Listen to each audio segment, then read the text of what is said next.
Jai Hind Defense aspirants, welcome back to my channel SSB Success. For any query regarding SSB and AFSB, please join our Telegram channel SSB Success, whose link is given in the description box. And for more updates regarding SSB and AFSB, do subscribe our YouTube channel SSB Success. So today we are going to cover an important topic which was in news, and that is related to India-Germany relation. It is very important for your SSB and AFSB point of view in terms of international relations. So let's get started with our topic. See why it is in news. Recently क्या हुआ है, जो external affair minister है India के, वो मिले foreign minister of Germany से। कहाँ पे? न्यू दिल्ली में।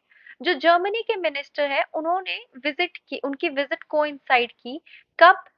जब लॉन्च हो रहा था ऑयल प्राइस कैप प्लान का by the G7 and European Union countries to withdraw shipping and insurance services to countries जो बाय करना चाहते हैं Russian oil above the price of USD like 60 USD a barrel.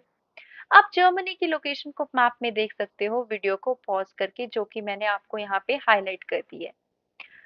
क्या की highlights थे meeting के? देखो, इंडिया और जर्मनी ने साइन किया एक comprehensive partnership on migration and mobility, जिसका मतलब है ईज होगी किसमें? Travel for research, study and work for the people in the both the countries. It would be basis for more contemporary partnership to relation. दोनों side ने bilateral issues पे बातचीत की, जिसमें जर्मनी की असिस्टेंस थी इंडिया को ऑन रिन्यूएबल एनर्जी और एनर्जी ट्रांजिशंस पे, as well as international issues जैसे कि इंडो पैसिफिक स्ट्रैटेजी। और बातचीत हुई चाइना, अफगानिस्तान एंड पाकिस्तान की। अब ऑयल प्राइस कैप क्या है बाय G7? देखो, ये एक प्लान है G7 का, किसके साथ? यूरोपियन यूनियन और ऑस्ट्रेलिया के साथ। वो एक प्राइस कैप लगाएंगे। प्राइस कैप मतलब एक रोक लगाएंगे प्राइस पे रशियन क्रूड ऑयल की शिपमेंट की, जो कि कितने पे की गई है? $60 to a barrel for a now, like as of now की बात करें। ये जो प्राइस कैप है वो बहुत जरूरी है। इससे क्या होगा कि जो सिग्नेटरी नेशंस है वो अपनी शिपिंग को एक्सटेंड नहीं कर सकते, इंश्योरेंस ब्रोकरिंग और दूसरे सर्विसेज का मतलब बेसिकली एक तरीके से प्राइस नहीं बढ़ा सकते। ठीक, फिक्स कर देते हैं हम इसमें प्राइस। और ये कब से इफेक्ट हो रहा है? ये 5 दिसंबर 2022 से हो रहा है। ये कैप जो है वो शिपमेंट्स पे अप्लाई किया जाएगा जो कि लोडेड है वेसल्स पे आफ्टर द डेट। ये शिपमेंट इन ट्रांजिट पे अप्लाई नहीं किया जाएगा। इंडिया का स्टैंड क्या है इस पे? देखो, यूनाइटेड स्टेट्स ने सैंक्शन लगाए हैं रशिया पे जब से इन्वेजन हुआ है यूक्रेन में रशिया का।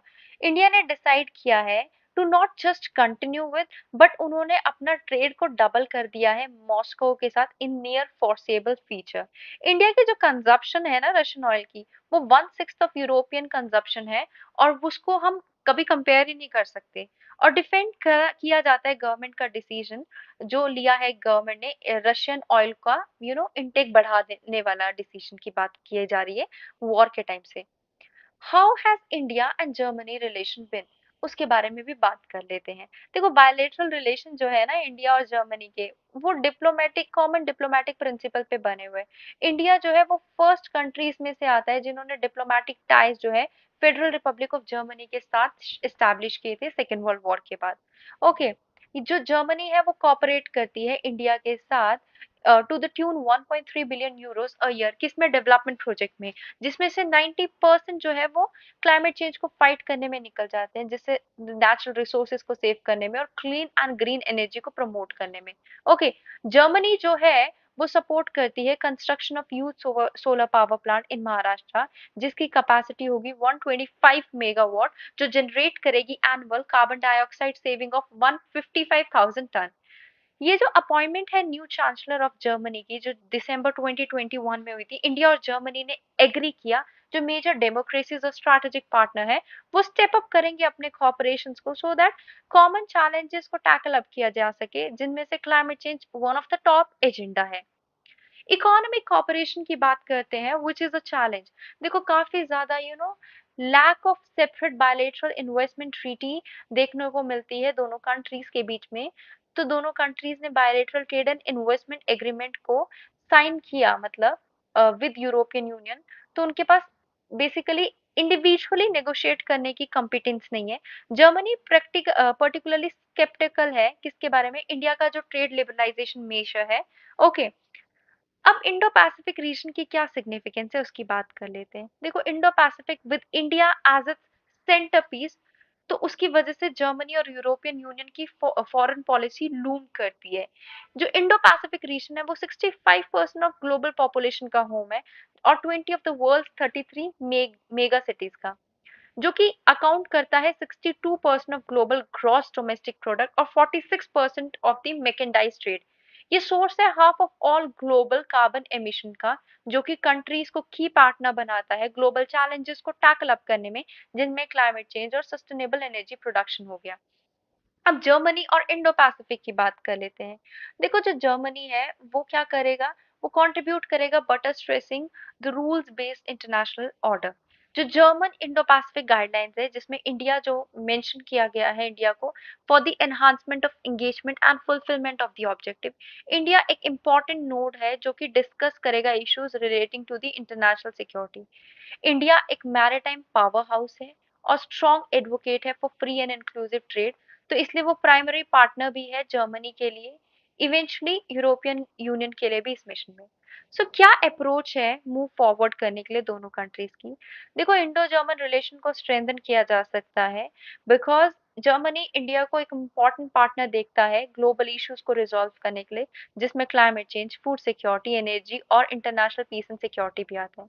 जो न्यू कोलिशन गवर्नमेंट फॉर्म हुई है जर्मनी में, वो एक अपॉर्चुनिटी ऑफर करती है इंडिया को स्ट्रैटेजिक पार्टनरशिप को स्ट्रेंथन अप करने के लिए। जर्मनी जो है वो इम्प्लीमेंट करती है कनेक्टिविटी प्रोजेक्ट को थ्रू यूरोपियन यूनियन, और वो चाइना को काउंटर कर सकती है। ये जो कोलिशन है वो कंक्लूजन है इंडिया यूरोपियन यूनियन के बीटीआईए प्रोजेक्ट का, जो कि एक इम्पॉर्टेंट एस्पेक्ट है और जो रिलेशंस को डेवलप करेगा। स्कोप ऑफ इकोनॉमिक ऑपरेशंस की बात करें, इंडिया जर्मनी को रियलाइज करना चाहिए उनका cooperative goals of intellectual property right, जो कि बिजनेस को इन्वॉल्व करता है। जर्मनी कंपनीज को इनकरेज किया जाना चाहिए to use liberalise performance link incentive scheme, so that जिससे मैन्युफैक्चरिंग हब्स बनाए जा सके इंडिया में। जर्मनी ने कमिट किया है कि वो 250 मिलियन यूरो लोन देगा अफ्रीका को वैक्सीन प्रोडक्शन फैसिलिटी के लिए, और ये इम्प्लीमेंट किया जा सकता है इंडिया के साथ मिलकर। शेयरिंग रिस्पॉन्सिबिलिटी इन इंडो पैसिफिक रीजन, जैसे कि इंडिया वैसे ही जर्मनी भी ट्रेडिंग नेशन है। 20% ऑफ जर्मन ट्रेड कंडक्ट किया जाता है इंडिया इंडो पैसिफिक नेबरहुड से, इसलिए जर्मनी और इंडिया एक रिस्पॉन्सिबिलिटी शेयर करते हैं, एक स्टेबिलिटी मेंटेन और सपोर्ट करने के लिए। प्रोस्पैरिटी एंड फ्रीडम देखी जाए वर्ल्ड में, इंडिया और यूरोप की इंटरेस्ट लेते हैं, ठीक है, जब भी फ्री और ओपन इंडो पैसिफिक की बात आती है। So guys, that was all. I hope you liked the video. If you like it, do like it, share it and subscribe our YouTube channel SSP Success. Guys, your likes and comment motivate us to make more and more videos in time. Thank you everyone.